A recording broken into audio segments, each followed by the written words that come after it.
You're listening to Reach, Teach, Talk with Nat Ding.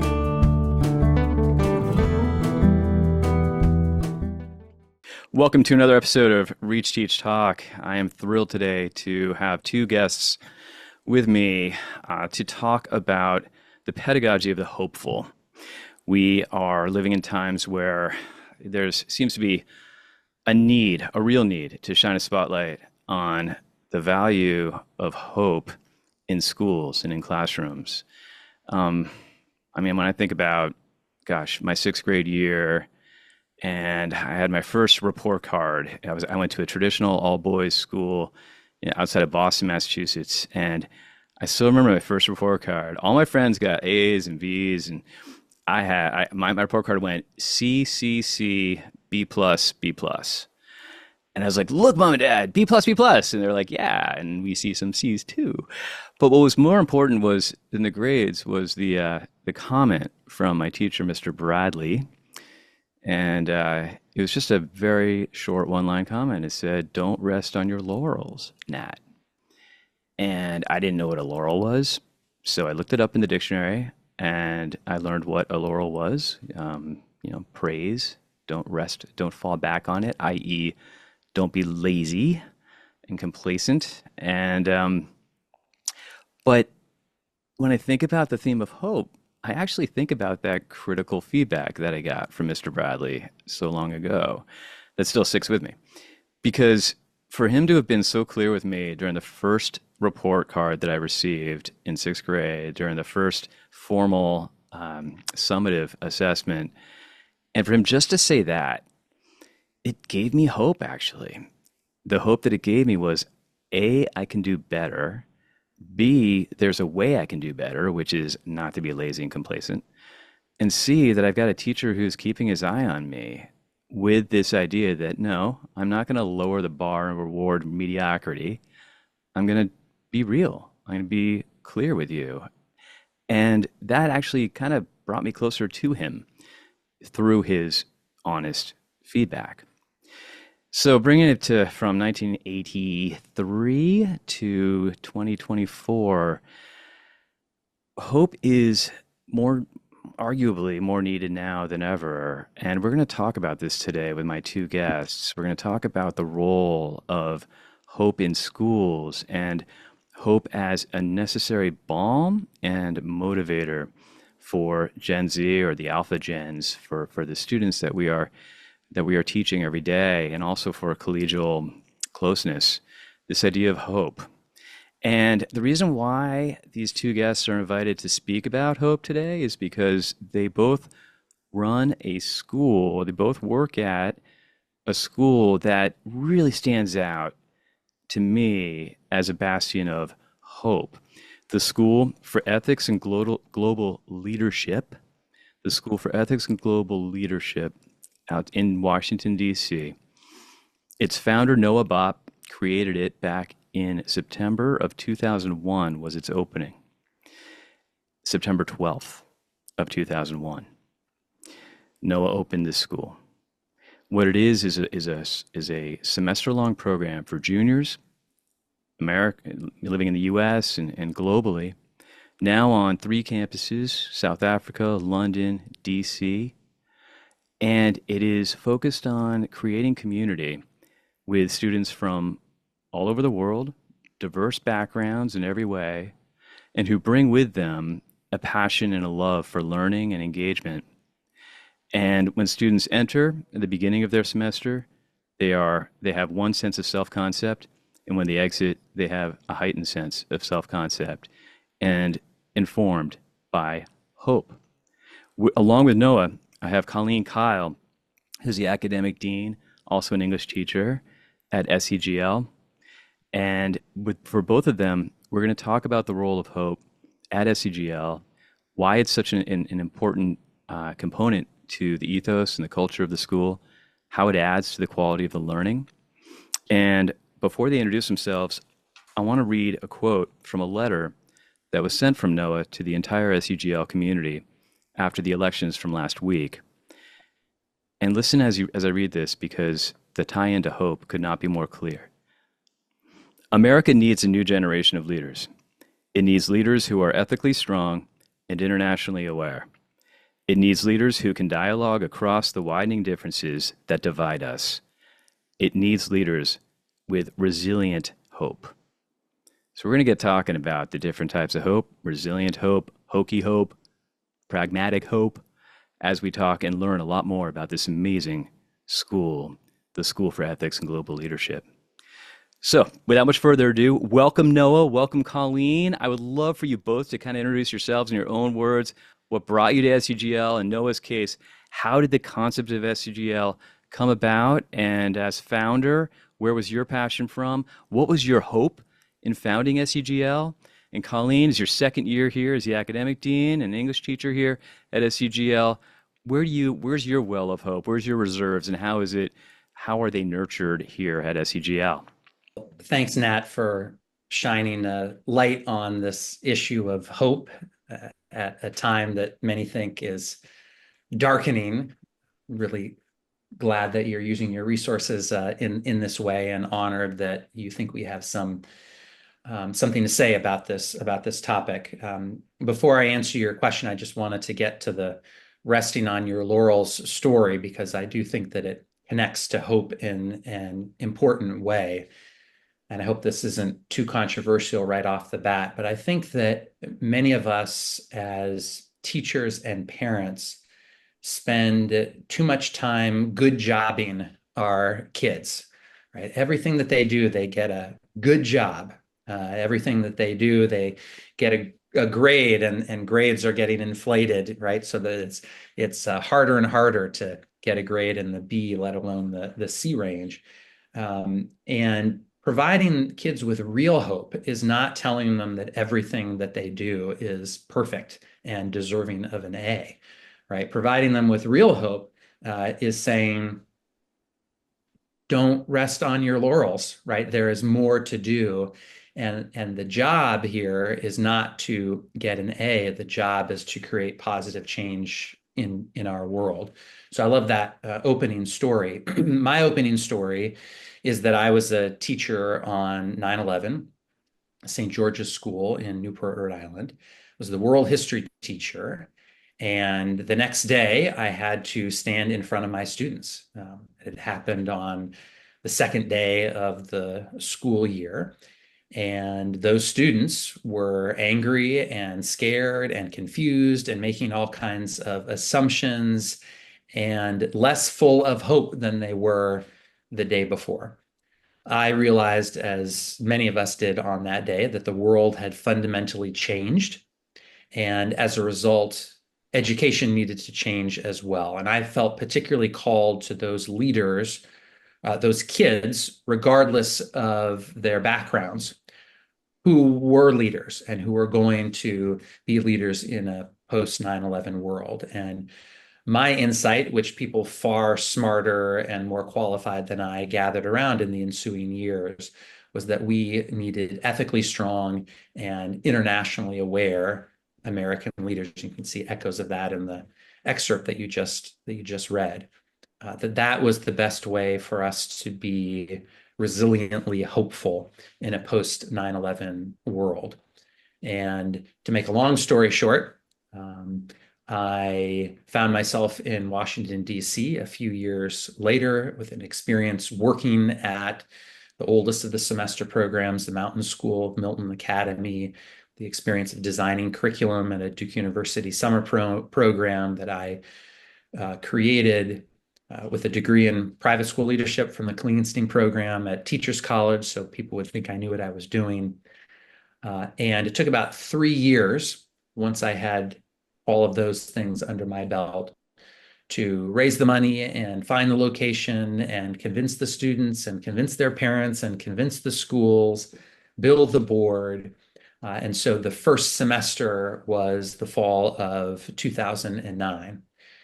And so we are now in our 16th year and feeling more hopeful than ever.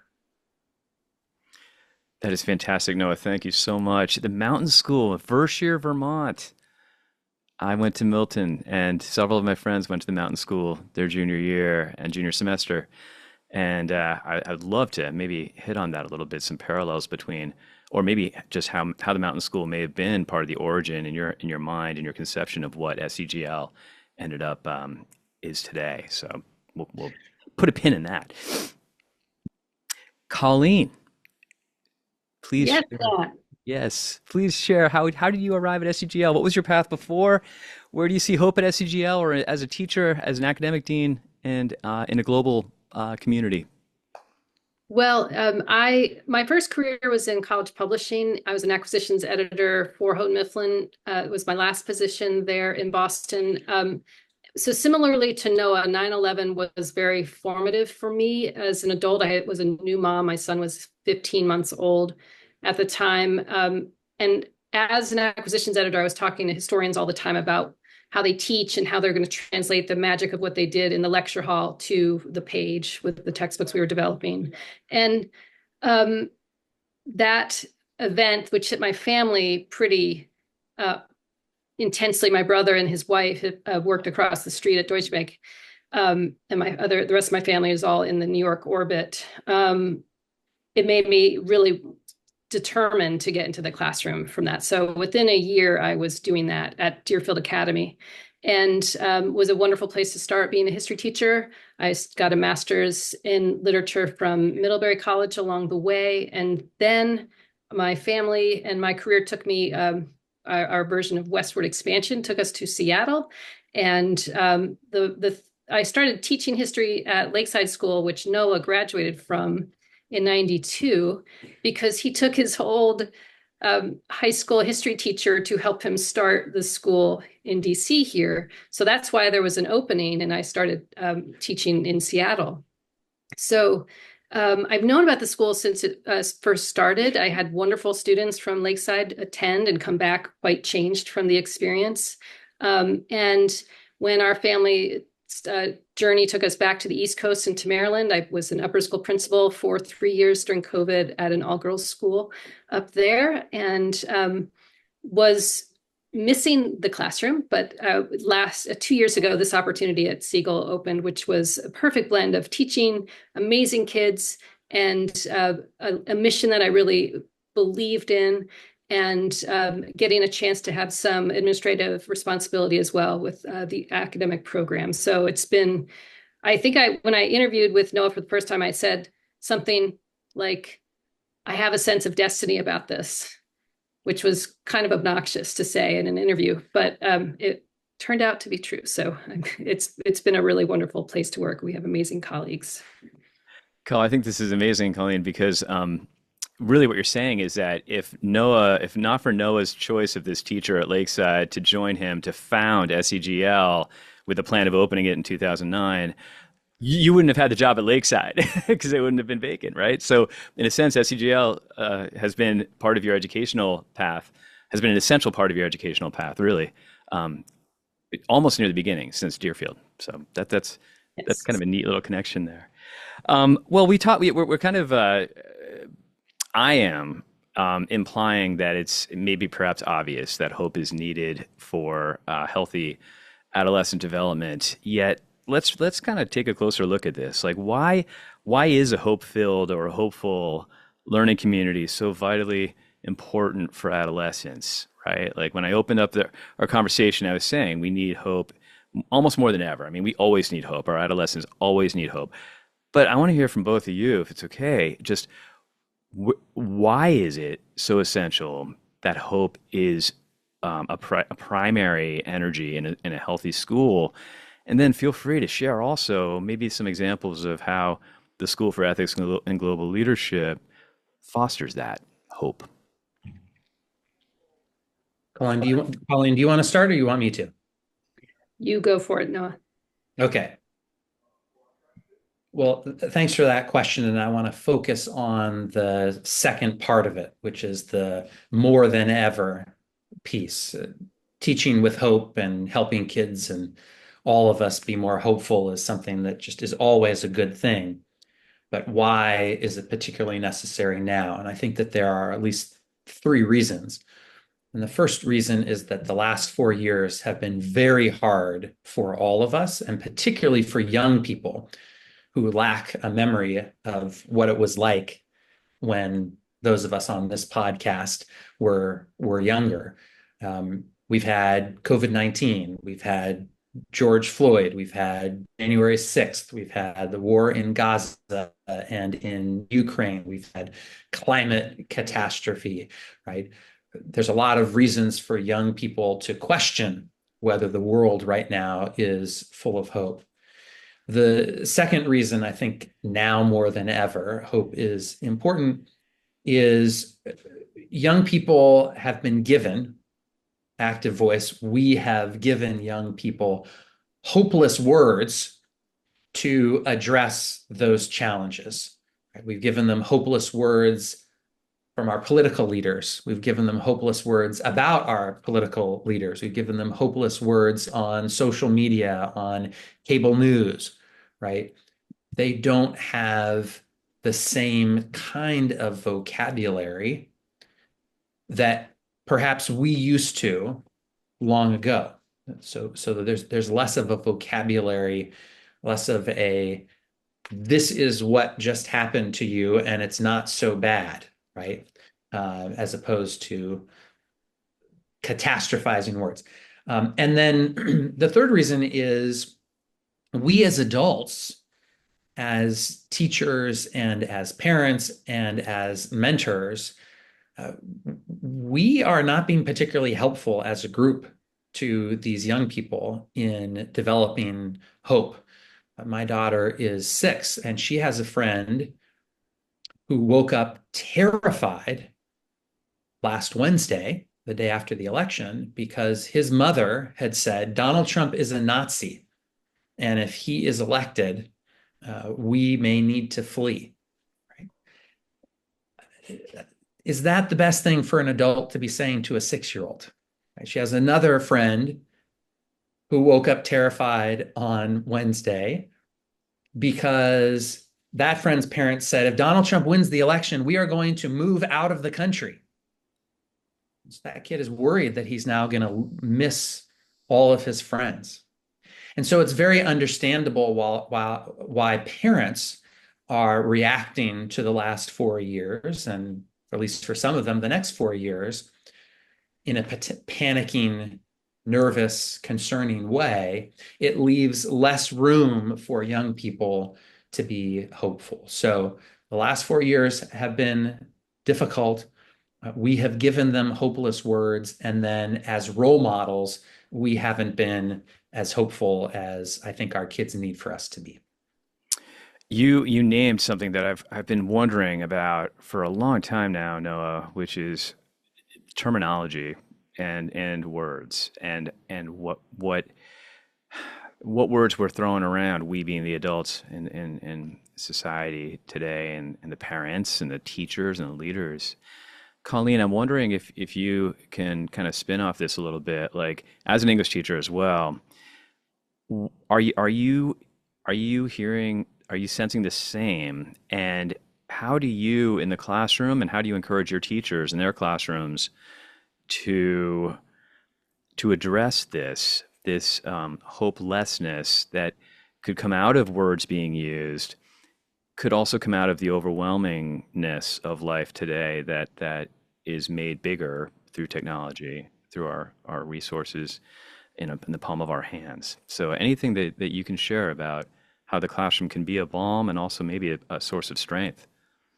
Well, the unique thing about our program is that we are a semester school. We also have robust summer programs. We work with students from all over the country who come to DC for 15 weeks to have a residential experience, to talk to experts, policymakers, ambassadors, and they want to hear from real people who do the things that they only can read about online or see videos on TikTok. They really want to see where the sausage is made. They want to go across the street and at 4 a.m. and stand in line to watch oral arguments at the Supreme Court, which is right across from the dorms. And they did that on Election Day last week. And that they want that face-to-face experience with leaders who make a difference, leaders who were in Rwanda in the 1994 genocide, leaders who have helped negotiate the Middle East peace process. They want to talk to leaders who support Second Amendment rights or who support new forms of gun control. So all of our program is organized around case studies that are designed so that the teacher's not the deliverer of information. It's guest speakers and the students themselves engaging with them. So what I think is really exciting about this kind of teaching is that students are incredibly motivated, and they're willing and interested in getting out of whatever they may perceive of the bubble of their home sending school, and knowing that they're going to be living with and eating with and doing chores alongside and studying with students who may have very different political views than them, very, very different life experiences, different geographical experiences. And that is what's so exciting about this opportunity. You can't not be hopeful around students who are so enthusiastic, who want to be leaders. They want to see these models. They want to talk. They want to ask questions of Gaith Al-Amari and what it's been like to be a Palestinian negotiator, or to talk with Tal Naim from the Israeli embassy to find out what her challenges are in her role and what she's advocating for. So it's just really generative. We give students a lot of opportunity to make decisions themselves about how things work at the school, about what happens on weekends. All of our classes are really focused on the Harkness method, where it's student-driven discussions, student-driven inquiry, and all of that. Those are all things that have been important to me as an educator in various independent schools on both coasts. But the neat thing that I've learned from Noah is just how to center ethical decision-making in every class. I think I used to feel like I wasn't really supposed to do that. I would sort of just present texts, present history, present literature, and allow students to come to their own conclusions. But the model, the English class that Noah started that I'm teaching now, is every single day they come in, they journal on an ethical question that doesn't mention the text that they read explicitly. It's really meant to challenge them to think about something, some dilemma. And every question prompt, every journal prompt ends with, what does this say about who you are and how you want to live your life? And after about 3 days, they're onto it. They're like, oh, there's that question again. I mean, they almost want to make t-shirts with the question on the back.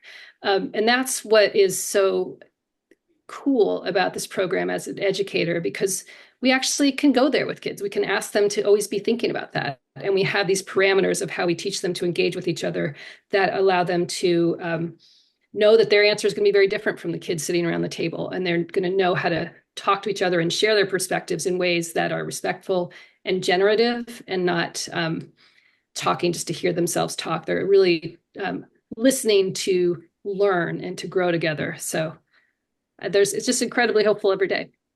Even the day after the election, when we had some kids who were very distressed by it, other kids who were happy about it. And we really kind of turned the day over to them to see how they wanted to process through it. And it worked really well. And Nat, if I could jump in here, obviously everything Colleen said is right. And she mentioned Gaith Al-Amari, who's a well-known Palestinian negotiator that speaks with our students every semester. I want to address part of your original question there, which was about the actual words, I think, that students are using and that adults are using. And I'm going to sound a little bit like that Bye Bye Birdie song, why can't they be like we were, perfect in every way? What's the matter with kids today? And I don't really mean that, because there's really more wrong with us than there is with kids. One of the things that we've noticed is that kids don't have headaches anymore, right? They have migraines, that they're not offended anymore. They are dehumanized, that they start every contribution in class, not with I think, but with I feel. And that gets me to Gaith Al-Amari, who's as I mentioned, a Palestinian negotiator who's won our biggest award. We call it the Golden Mug. So all of our speakers volunteer their time, and we give them a coffee mug as a thank you. And at the end of this really powerful session, he says to the kids, when you get to college, you're going to be recruited by both sides of the Israeli-Palestinian debate. And you're going to find that those sides define victory by whether or not they stuck it to the other side. They're going to define it by emotional release. Boy, I really told them, yeah, you did. Nice job. And he says, in my life, I do not have that luxury to prioritize emotional release. Every minute that someone is prioritizing emotional release, every moment that I am prioritizing emotional release, somebody else is getting treated as a second-class citizen at a checkpoint. Somebody else is getting blown up at a nightclub. Somebody else is having to duck and cover for a missile. Ask yourself, when you get recruited by both sides, am I using my words to solve the problem, to end suffering, to bring about a solution, or am I using my words to give myself emotional satisfaction and release? I'm sure there are many people who are listening to this podcast who might think it is not quite that simple, but that basic idea of using words to be hopeful and to look towards solutions is one that I think as adults, we can help young people reset. Wow, that's beautiful. I mean, in the connection with what Colleen was saying, it strikes me with the fact that, in a sense, you're talking about gloating, right? The victor and the spoils, and the idea of winning at all costs and winning, it being very conclusive, very conclusive. You know, we're the winners, and we're going to stick it to the losers, right? And Colleen, twice you used the word generative, and I love that. Because generative, when a group is being generative, it's not conclusive. It's not the end of something. It's you're in the middle of something. It's incomplete, but it can be generatively positive. It's generative is quite a positive as opposed to enervative, is kind of a positive word. And the fact that SEGL focuses on generative classroom dynamics, generative collaboration, generative critical thinking skills being developed through community is powerful as all get out to me. And just that contrast with Noah, with the example you were sharing about the victor taking the spoils and, you know, it's conclusively we won, in gloating, is such a great juxtaposition.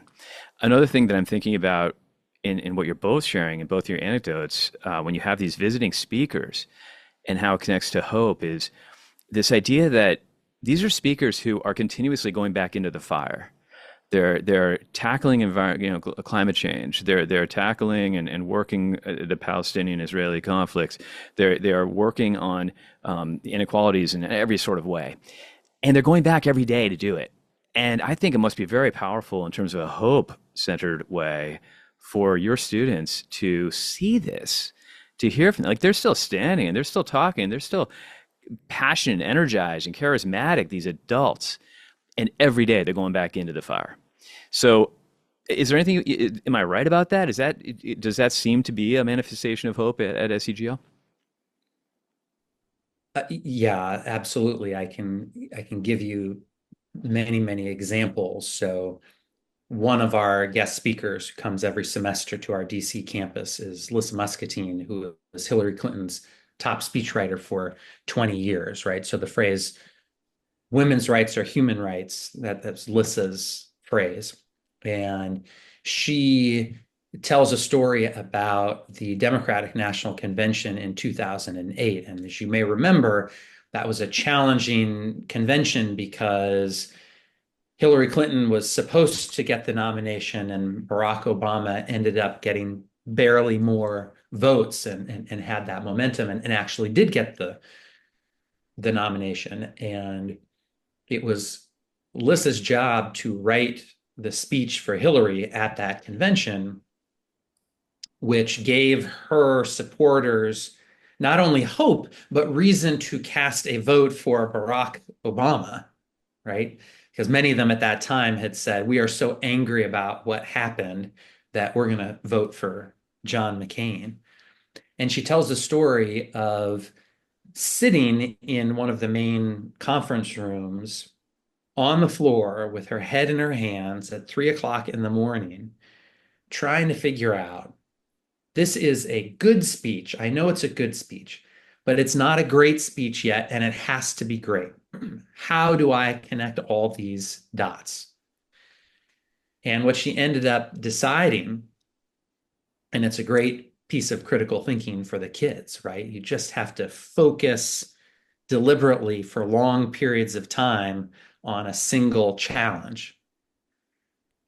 No phone interruption, no Spotify interruption, but just sitting there and focusing in. And she ends up realizing that the key here is that Hillary Clinton hasn't spent the past 35 years of her life fighting for healthcare and fighting for women's rights around the world and fighting for all of these things that her supporters cared about. And those supporters hadn't fought for those 35 years that hard for those things either, to squander it on an angry vote for John McCain. And so that story is full of so many data points for our students, and they end up writing their own speeches, and Lissa comes back at the end of the week and they stand up and deliver their speeches and she critiques them, right? But that's an example for them of Lissa and her team failed, right? They failed to get Hillary Clinton elected. And yet they still were able to rise from that and generate enough hope that her supporters effectively could ensure that Barack Obama, who was supposedly the candidate of hope in that election, would indeed get elected. There's another story I can tell you actually from Mr. Alamari, not to steal all of his stories here, but he talks about being on a highway on his way to Jerusalem for a negotiation. And he gets a call from a friend of his. And the friend says, I'm standing in front of a home that is about to be bulldozed by an Israeli tank. And I would like for you to speak with this old man who's the homeowner. And Mr. Almari says there's this thing that happens in at least parts of Israel where it's hard for at least some Palestinians to get home building permits. And so they build anyway, and then the government comes in and says, you've done it wrong, and then they bulldoze it. Not suggesting that that's true. That's his story. And so this old man gets on the phone and he says, can you help me? Can you help me? And Mr. Almari Gaith says, all right, well, let me call some friends. So he has a second cell phone. And so in one ear, he's got this old man. And in the other ear, he's calling all of his friends in the Israeli government, right, that he's about to go and talk to. He calls up the chief of staff for the army, and the chief of staff transfers him to the prime minister's office. And then he gets transferred here. And eventually he hears this explosion on the first phone. And the man's home has been destroyed. And the man is crying, and he says some very choice words to Gaith and hangs up. And Gaith always gets very choked up at this point in the story. He's been telling the story for 15 years. And he said, in that moment, I wanted to just do a U-turn and say, I'm not going to participate in any more negotiations ever. This is so terrible. It is so wrong that this happens and that other things like this happen. I'm done. And then he said, my rational side got the better of me. And I thought, what good would that do? What good would that do if in that moment where I had such a feeling of hopelessness, I just gave up? Would that help the next person who was in danger of getting a home bulldozed? No, not at all. And so he continued to the negotiation to try and do the little things that he could do to make other people's lives better. So anyway, those kinds of stories about building hopeful resilience, our students are hearing each week. That's unbelievable. A generative resilience and powerful and strong. I'm thinking baseball innings, and I'm thinking about, just keeping the long view and all of that, right? Like the battle versus the war and all of that. Like in that incredible anecdote that you just shared, Noah, that's just wow. Because in his face, he heard the house being destroyed. Like he lost. Gaith lost that calling, right?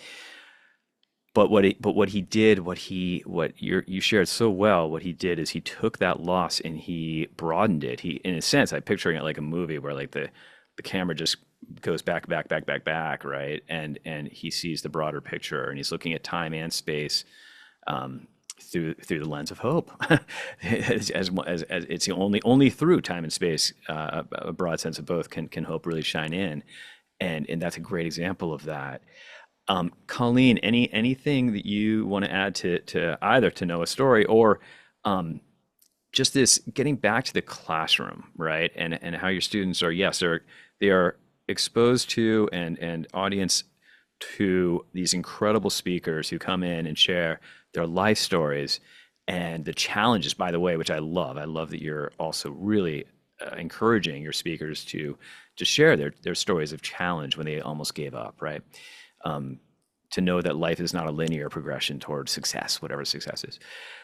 But getting back to the classroom, Colleen, I'm particularly interested in knowing about how you encourage your teachers and how you as yourself as a teacher create a classroom culture where one can feel hopeful in sharing their own opinions, that their opinions will be respected, that they, in their own individuality, bring something to the Harkness table, which, by the way, for anybody listening who's unfamiliar with the Harkness table approach, it really is, and jump in here if I'm mixing this up, but it really is the idea that the students, instead of sitting in chairs and in rows, they are around a table together. And the way that I learned it when I was at Milton was, you can't hide behind your binder. You can't hide in this day and age behind your laptop. Like you've got, you are making eye contact with everybody. And in a sense, the content is symbolically and literally in the middle of the table. So that kind of takes the personalization out of it, even though you're more intimate, you're looking into each other's eyes.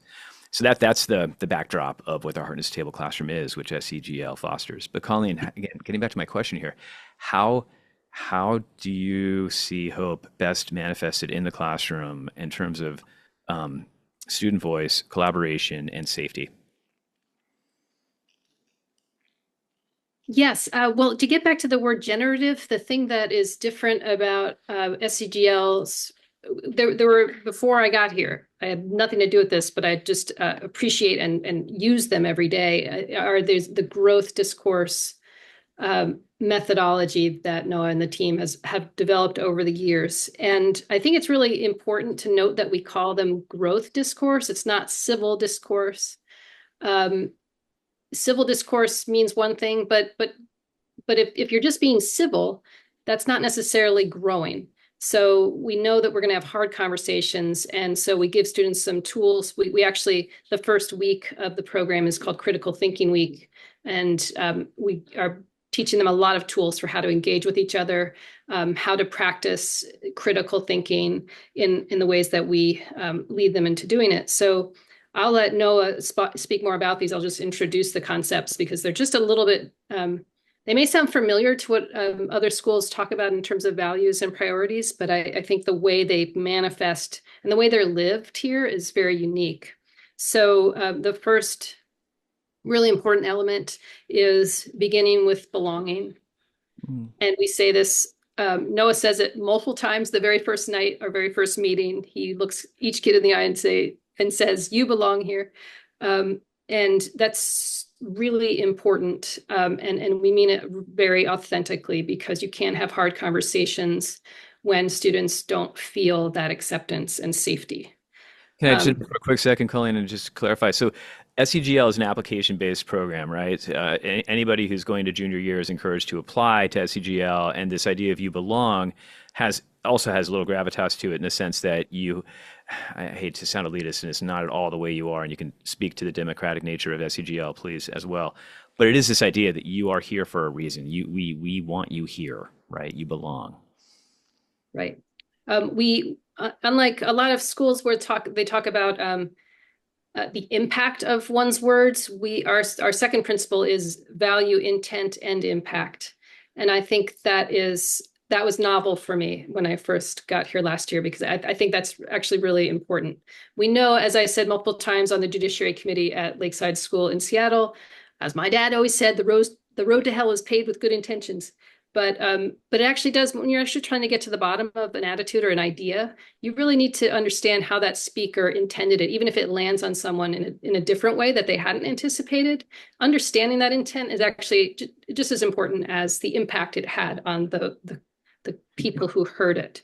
We also have a principle of avoiding echo chambers. We know it's algorithmically programmed into culture right now to be in echo chambers, but we're constantly trying to be countercultural and push against those. And then finally, we have a critical thinking model that we call the STAR method. So the fourth principle is follow the STAR: see, think, act, and reflect. And what we find hardest with our kids, what we really have to slow down and help them understand during critical thinking week, is to lean into that seeing stage much longer than they're inclined to do, because they want to jump to thinking and analyzing and telling us what they think it means. But we really have them slow down and observe and hear and listen and see and taste all the things about the situation or the idea or the text in front of them or the painting in front of them before they go on to do more work with it. The STAR method, by the way, as a teacher, I think would be just so important also to take on board this idea of, because you know how it's so many teachers, including myself, jump into, we want to help, we want to save, we want to, like, if a student is struggling, quote unquote struggling, our instinct is to help them. And sometimes taking a beat and just letting them work on their own, work through it, puzzle through it, right, until puzzlement becomes understanding, is actually the preferred method. So I'm just thinking as a teacher too, I think the STAR approach, it just works. And I want to get back to what you said earlier, Colleen, about the echo chamber. Can you elucidate a little more about that and what you mean by that, like how the echo chamber is even more prevalent today, and how SEGL, how your teaching philosophy at SEGL is working to kind of break it apart and fuse it in a sense? Noah, could I ask you to answer that? Yeah, absolutely. Maybe I can say just a few things. One is orienting all of this in the current context of this world. The Pew Research Centers last year did an open-ended survey, and the question was, give one word to describe today's political climate. And then they did one of those charts where, depending on how many times people use the words, there's a circle that's smaller or bigger. It was totally open-ended. And the word that people use the most, the biggest circle in all of that, was the word divisive. And so for us, one of the things we need to attack most in creating hopefulness is what Americans think is the biggest problem, which is divisiveness.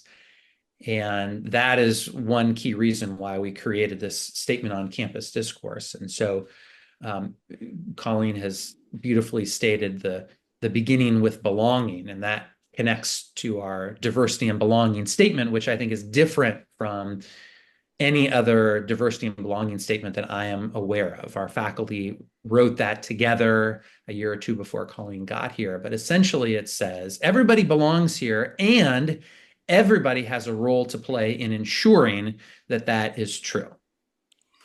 Yeah, go ahead. Can I ask a question about that? No, belonging, you belong here, right? Okay.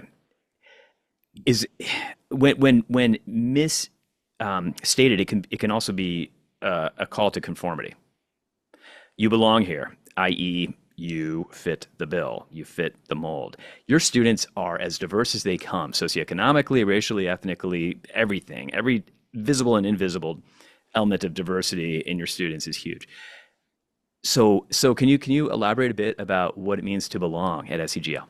Yeah, it's not to be glib, but it's pretty simple. You just end the sentence with your values belong here, your identities belong here, your experiences belong here, right? And you just a short list to explain to them that it is not, oh, we have, it's like the scene in Toy Story where the claw picks the little alien out of the machine. Oh, I've been chosen by the claw. The claw has chosen me. Like that's not quite what we're talking about, right? We've chosen you because of who you are, because who you are helps us to achieve our mission, helps us achieve the realization of these values like growth discourse.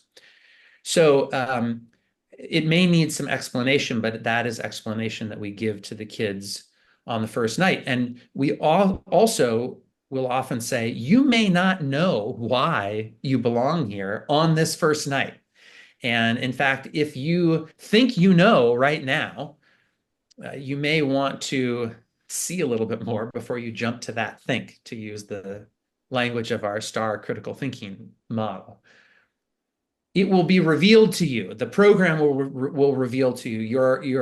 Your fellow students will reveal to you over the coming weeks and months why it is that you belong here, right? This is a little silly, but you remember Steve Martin in The Jerk, like my special purpose. What is my special purpose? You will get that going forward. But it is true that each one of you belongs here, and all of us together belong here as well. So that's the starting point. And one of the ways that it manifests is that we allow quite a lot of discourse, right? Because we want to promote growth. We allow quite a lot of discourse and disagreement. But any student who would say, and therefore you, other student, don't belong here, right? That student probably doesn't belong here. Right? So a couple of examples, and these are examples that I give in the last interview that all of our faculty have before we hire them. Suppose that there is one student who says, I think Trump's immigration policy has some merit to it. And another student says, well, I'm undocumented. You, as the teacher, do not jump in and play referee. And by the way, the students know that you're not going to jump in and play referee because we've already gone through a critical thinking week and explained why we do what we do. We've also asked their parents to tell us that they understand this as part of the application process, but that's something different. We don't jump in there. We have previously given them the tools to navigate those conversations. We are present with them. And sometimes it gets a little bit messy, and sometimes they fail, and sometimes they need to repair. But learning how to do those things is actually an incredible hope builder. If the teacher steps in and says, how dare you say that? That is a violation of your friend's basic human rights, and we're not going to allow that. The learning stops, right? The critical thinking is shortcutted, right? Or perhaps there's a Muslim student who says, hey, I love you. I think you're amazing, but my religion tells me that homosexuality is sinful. And so that is my core belief. And another student said, well, I want to introduce you to my two dads, right? As the teacher, we do not jump in that moment, right? We let those kids have that conversation. Both of those viewpoints, shared in good faith, belong at the School for Ethics and Global Leadership. We don't just throw them to the wolves. They do have all of the discourse tools that we provide them with, including this campus discourse statement that I'm in the middle of, that we walk the students through in an interactive way during Critical Thinking Week. And then we move through it. And guess what? It works. And guess what? Both students always, and it really is always, end the semester caring for each other, loving each other, giving graduation speeches about each other, writing about each other in their credos, which is a final capstone project that all of our students do. So anyway, the beginning with belonging is really important. The balancing intent and impact, what I would add to what Colleen said, is that when I started my teaching career in the late 90s, if I did a spectrum activity with the kids and said, I want you to arrange yourself physically on a spectrum,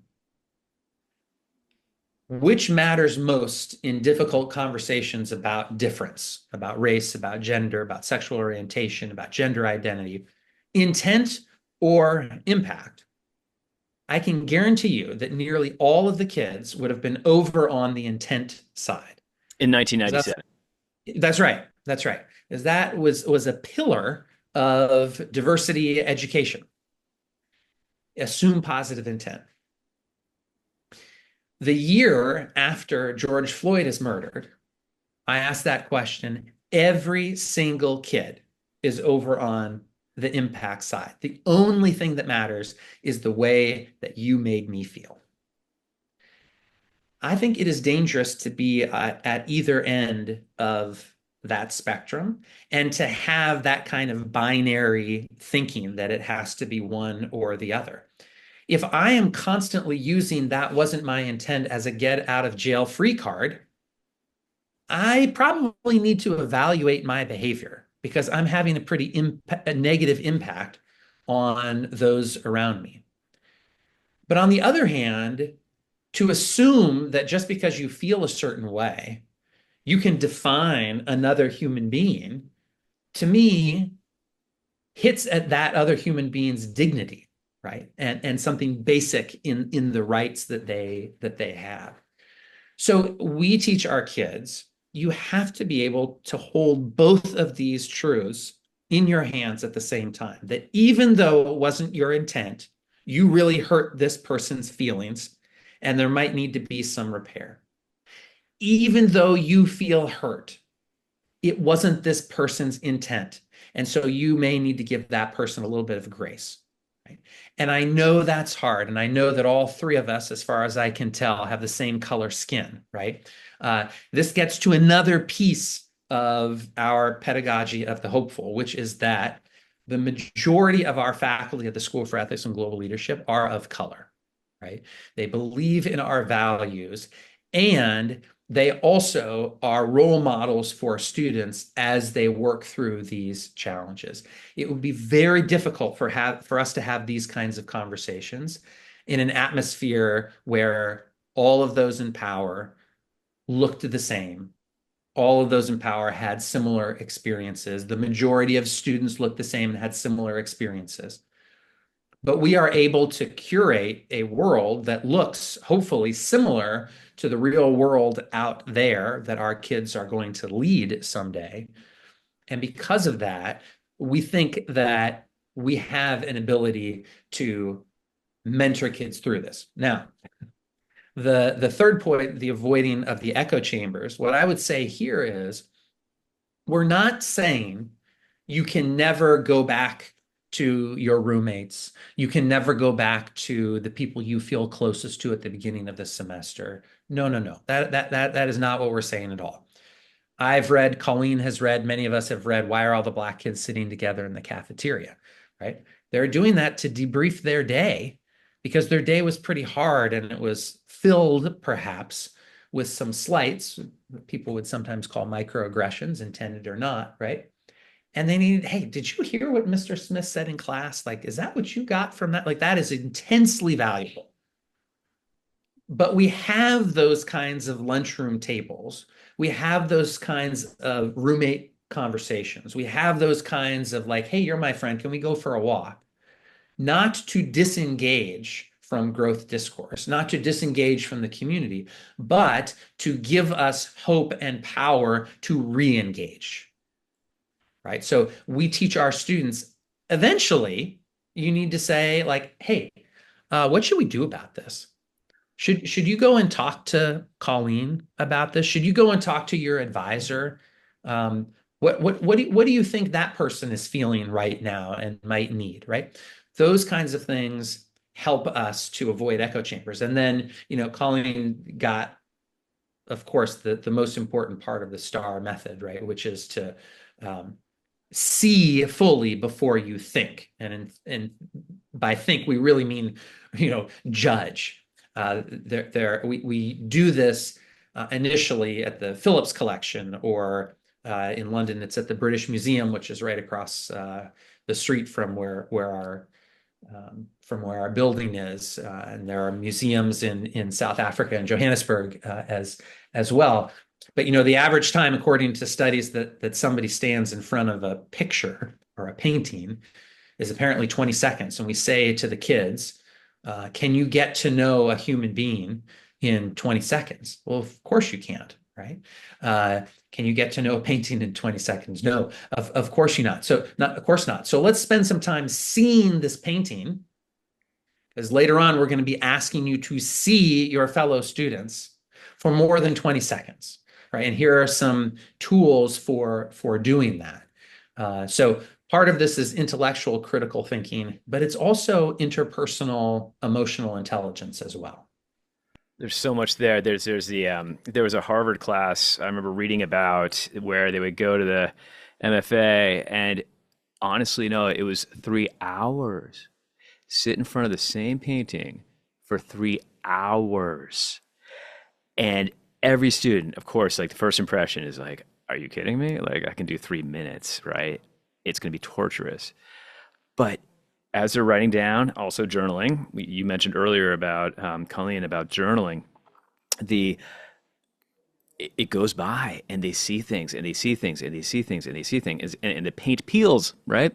Just keep going, layer and layer and layer. And this, I keep coming back in my head when I'm hearing both of you speak about this philosophy of hope at SEGL. I keep going back to taking the long view, to Gaith, to the the immediate versus the long term. How does this immediate friction impact what is in a much broader scope and sequence of life, right?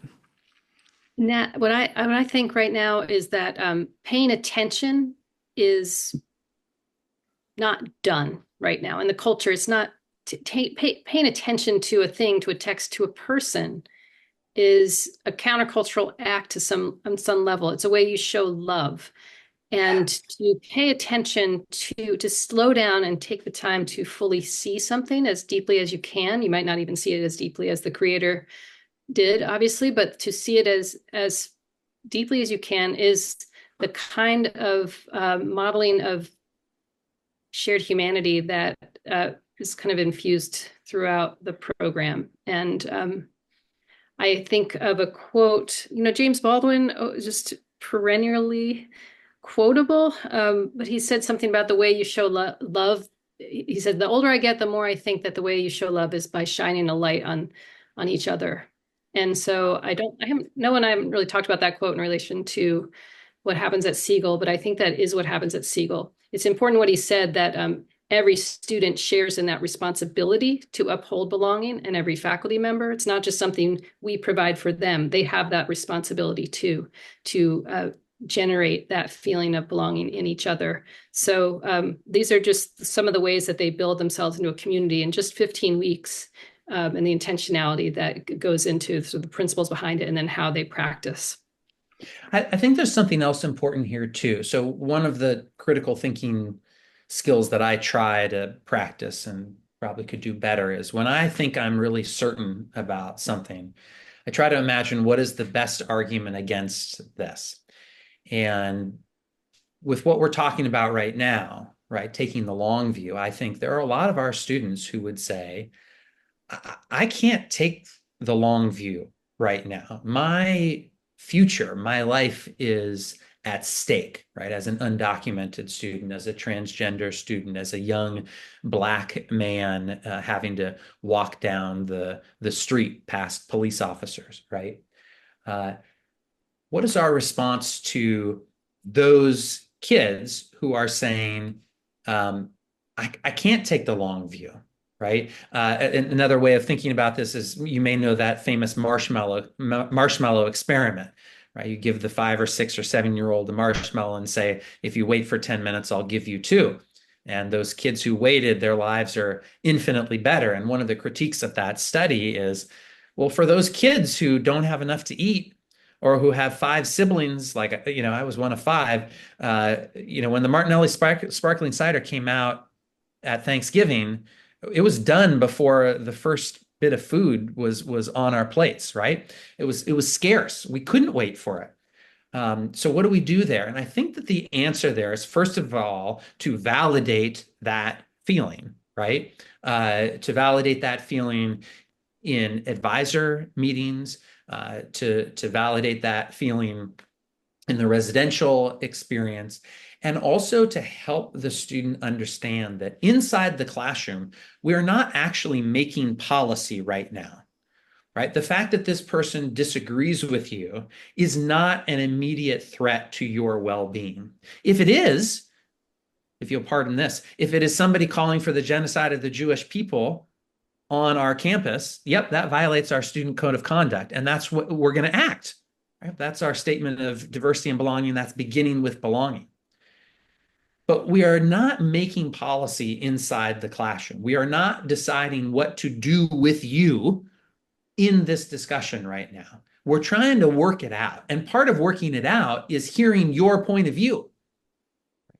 And so that's the answer that I give when somebody says, well, but what about these kids who can't take the long view, who can't see more before they think because they've seen enough, they got to get out of there, right? The validate that outside the classroom. Sometimes you may have to do it inside the classroom. Have those guardrails up of your statement of diversity and belonging. All of you belong here. But inside the classroom, this is a space for us to share ideas, to try new ideas out, to work them through, and through that discourse to grow. Excellent. And Noah and Colleen, maybe we're going to have to wrap up this discussion shortly, but I think that this is a perfect wind up to a final pitch about examples of how SEGL does exactly what you're just sharing, Noah, in terms of what does SEGL provide for the student experience in terms of active, well, let's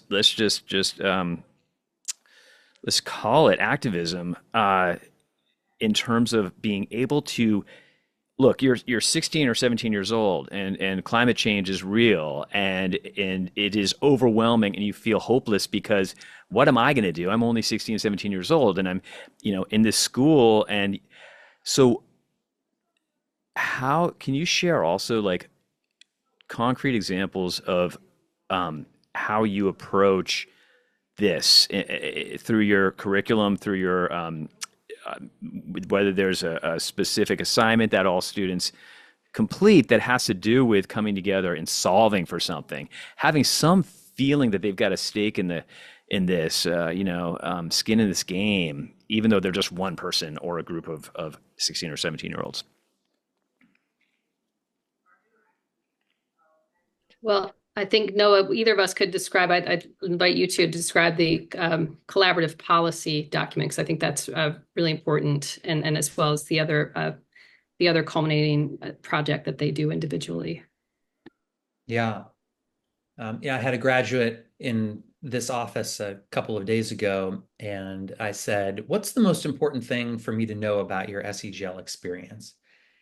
And he said, I got exposed to so much more background knowledge and so many more soft skills so much earlier in my life.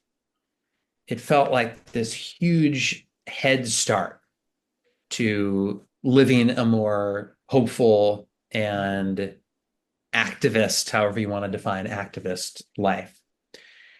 And I think that that's just right. And what I would add to that is that there's also this incredible network of graduates who are out there ready to lift up our students, network with our students, and this is a metaphor from the last night of the semester, but to light other candles in their community. Do you literally do that, by the way? Is that a tradition? Is there a candle? Yeah, and this is a little bit of a spoiler alert if you're listening to this thinking about applying to SEGL, but the very last night, each student, as part of a Quaker style meeting, gives a final reflection and lights a candle. And then the challenge I give them at the end is I pour out a bowl of unlit candles and say, now you're going back home and you may feel like this. And I put my candle in the middle of unlit candles. It may feel like it's sort of like Plato's allegory of the cave, which we could talk about and as part of the inspiration for how we teach ethics. Your task now is clear, right? It is time for you to light the other candles. And when you do, I never know exactly how this lands with the kids, but I turn to that original candle that lit all the other candles on this final night, and I blow it out and I say that candle never actually existed, right? Like the School for Ethics and Global Leadership is not the reason that you are now empowered with background knowledge, with tools, with a network to change the world, to light other people's candles, right? You had it inside you all along. And that kind of hopeful resilience, right, is at the core of what we are trying to do. You can actually do this. You have the power inside you. It's not a parent, it's not a teacher, it's not artificial intelligence. It's you in your core. That's so beautiful, and it makes me think about how the word education, its root word is educare. It's pulling out what you already have in you, and that role of a teacher is not to necessarily be the fount of knowledge to impart the knowledge into the brain of their students, but it is truly recognizing through humility this idea that they have it in them, and how can you creatively bring it out? It's such a beautiful way of looking at the classroom dynamic. Colleen, if you can chime in on this, add your wisdom from the classroom academic perspective. Well, I guess I would just wrap up by saying they build so much together. They are responsible for the spaces. They have chores in the academic building and in the dormitories. That means that they are responsible to each other. Sometimes there'll be announcements in our daily morning meetings.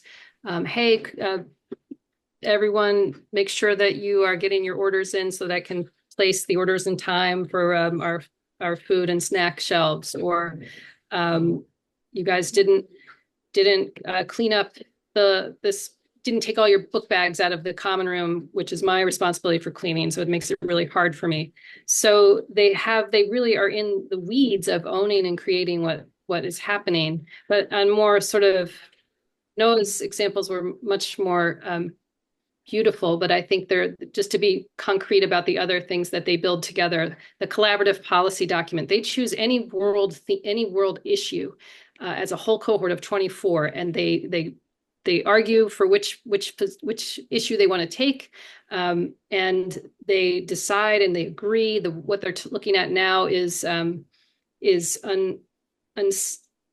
illegal labor practices in the harvesting of cocoa in the Ivory Coast, and all the students voted on that. They decided to do it, and they're researching it deeply. At the end of the semester, they're going to be presenting their findings and recommendations to policymakers here. They're often at the State Department presenting to State Department officials on the issue that they choose. It can be anything. This summer, when I was helping to run the London program, students chose to look at the prison system of Ecuador for some reason. I'm not really sure how they got from London to Ecuador, but it was what they wanted, and it was just as interesting and generative. They were able to meet with a member policymaker at The Hague at the end of the semester. So that is something they do together, and there's lots of fights, and there's lots of things to be worked out, and people who drop the ball and others who pick up the ball, and all of that is one of the most profound learning experiences. They also do an individual a community active action project that is developed over the course of this semester. It's something they bring home.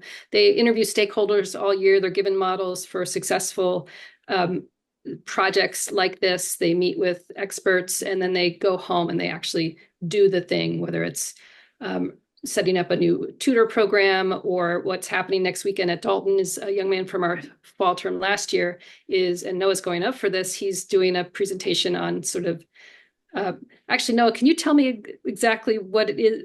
Because I don't want to get it wrong. So I'm going to pass the ball back to you. We can give a little plug here. Yeah, it's the Once and Future Citizen Project. Justin Kahn, who's a student at Dalton, and it's taking place at Pace University. He's got kids from around the New York City area. He's planned it himself, and he has local politicians, national politicians, young people who are organizers and leaders, and for some reason, me too, as guest speakers. But the goal is to promote civil discourse and activism among young people. And that is very much the sort of thing that we try to foster. That's beautiful. Oh man, that's gonna be such a what a wonderful reflection of his experience at SEGL and really truly living out that mission. I mean, that candle is lit. That symbolic candle is lit in what he's presenting at Dalton, or at Pace, you said, but through Dalton. Yeah. And he's lighting others. I know we're getting close to the end here, but can I try out a little story? Please. All right. So I want to give you an image that I think is really powerful. And it's an image of two little kids. Maybe they're 1.5 or 2 years old. And it's a very, very hot, sunny day, middle of COVID. And each of these kids is with a parent. There's a little boy with his mom, and there's a little girl with her dad. And they are in a plaza. It's called Eastern Market in DC. And the ground is flat, right? Sort of paving stones. And coming up out of the ground, these paving stones are these chutes of water. And maybe you've seen fountains like this. The fountain is flush with the ground, and there's some sort of an algorithm behind the scenes that nobody can figure out that will shoot varying levels of water for varying durations. And so there's just this random assortment of water just shooting up in these little geysers. And the mother is doing the following to her little boy, about 2 years old. Before you go into the fountain, make sure that you put on your water shoes. Before you go into the fountain, make sure that you wear your sun hat. Before you go into the fountain, we need to make sure we have a new coat of sunblock on your entire body. Don't run, because you might fall onto the surface and hurt yourself. Don't go too far away. There are cars over there. You might get hit.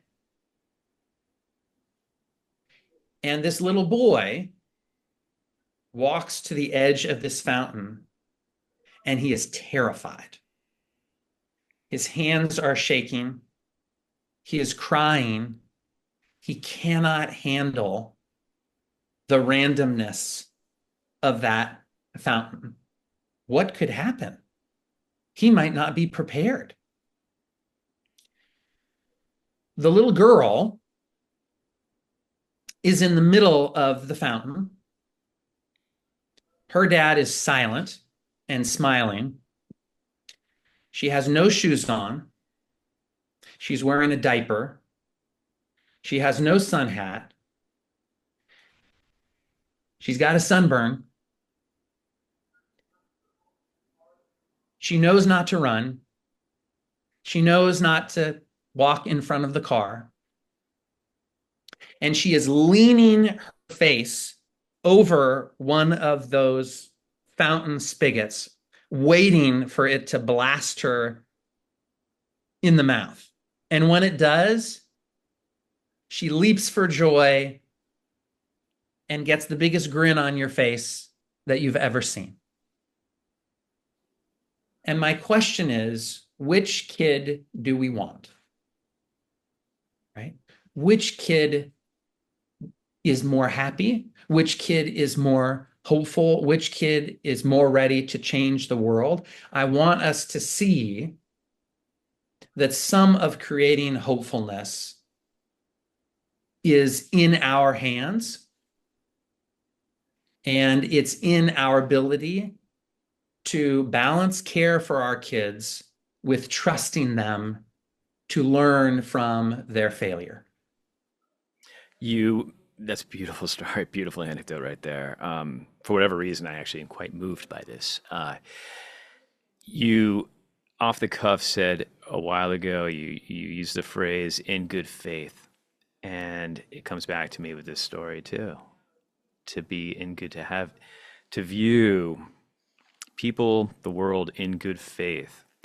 It's not going to tickle if that fountain hits your forehead and aiming for your mouth. It might not even feel good if you're trying to drink it coming into your mouth because, well, it might be dirty water, or also just might be a high jet and you're 1.5 years old, but you're excited because you have the good faith. You're feeling in good faith with the world around you.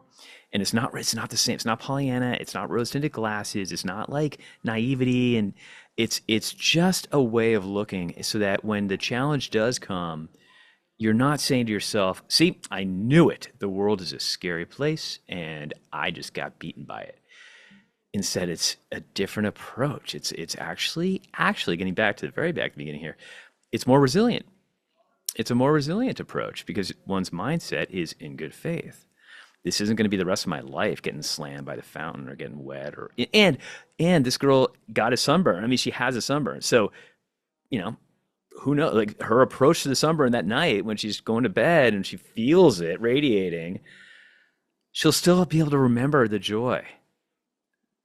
Right. So that's what SEGL is, where it's a water park of things hitting you in the face and you don't know when they're going to hit you and you're just going to open up to it.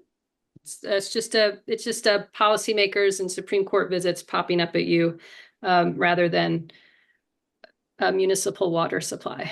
But I cannot think of a more apt and better metaphor for SEGL and to wrap up this conversation than this one. And by the way, I love that all three of us kind of came together on this story too, Noah and Colleen, and just to share our reflections and how it connects to SEGL. Thank you both so much. How can anybody listening here, and I think I'd be hard pressed to find people after this conversation who are not intrigued to go to your website to learn more about SEGL, how can they do so? So in terms of applying to SEGL, the application deadline is February 15th. Although because of the way that our programs in London and Johannesburg work, sometimes there are extra beds that are available after that time. So if there are students who are interested, even in the spring semester, sometimes we can work things out with our housing for a really special kid. But normally the application deadline is February 15th. And any 10th grader can apply for the spring, fall, summer of the junior year. Any 11th grader can apply as well for the spring, fall, and summer of the junior year. Every once in a while, we have a sophomore who just slips in. The application process is what you would expect. We look at their transcript. What have you made the most of your academic background, no matter what that background is? It may be that you get B pluses because you are the primary caregiver for your 3 younger siblings. That's amazing. We look at teacher recommendations that speak to leadership ability. We call them non-cognitive variables, which is a subject for a different podcast. We ask students to write essays that speak to some of these qualities. And I will say they're pretty fun essays to write. They're more like the University of Chicago essays, if you know what those are. And then we're looking to build a class that brings as many responsible voices around a table as possible. The other thing to say is that we have sending schools and programs around the country, and we are always looking for new sending schools and programs. And it always is possible. It's always possible to line up curriculums, to line up special circumstances, as long as there is that commitment to values, that academic motivation. So we would love for people to check out the website at schoolforethics.org. Our our Instagram is at School for Ethics. There's a lot of information there. And We're on TikTok. Oh yeah. Oh gosh, we're on TikTok too. What's the TikTok? I have no idea what our TikTok address is. Is it School for Ethics too? Great. And my email address is Noah, Noah.Bopp, BOPP at schoolforethics.org. And Colleen's is Colleen.Kyle, KYLE at schoolforethics.org if folks have any questions. Beautiful. We'll have all this on the website, on the page for this episode for sure, and the links and the email addresses. And I just think this is absolutely so fabulous. How many students per year, essentially, do you have between your 3 campuses in the semesters in the summer? About? Yeah, so in DC, it's 24 students a semester, and that's mandated by the size of buildings that we have. In Johannesburg, the number changes just a little bit depending on our relationship with the African Leadership Academy, which is an amazing institution for the best and brightest kids around the African continent. And so the number of beds changes from bit to bit. And that's one reason why I said there can be some last minute flexibility, but generally 16 to 20 students there. And then in London, we're in our second year. So we're building up our enrollment as our faculty gets up to speed with the surroundings and how to put food on the table and things like that. But about 20 a semester right now in London.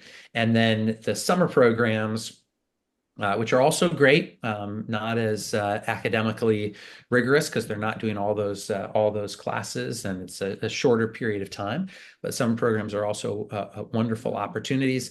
It's 24 in DC, and we're also running a summer program in London, and that'll be 20 students and maybe a few more.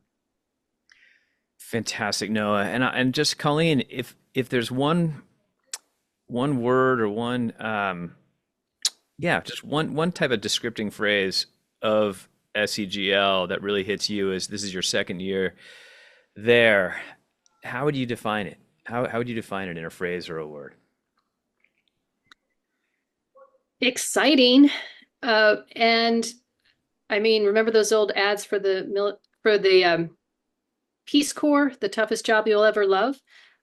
It's better than that, but it is going to challenge you. It's going to change you. It's going to open your eyes and open your heart and mind.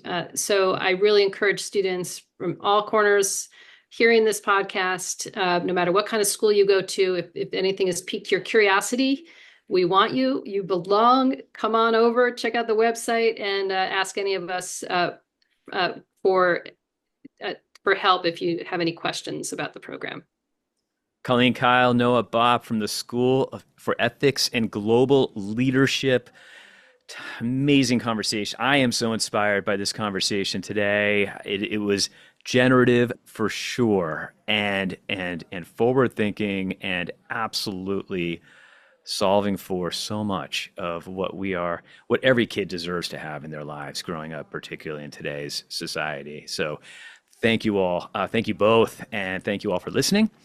And thanks again for your time. Well, Nat, thank you for the work you do with Reach Academics and with this podcast and with the young people that you work with in LA. We're also just equally inspired by the principles and the practices of your program. So we're really happy to be connected with you now. Thanks for having us. Thank you so much. You've been listening to Reach Teach Talk with Nat Damon. If you'd like to recommend a guest for a future episode, you can send your suggestion or questions to nat@reachacademics.com.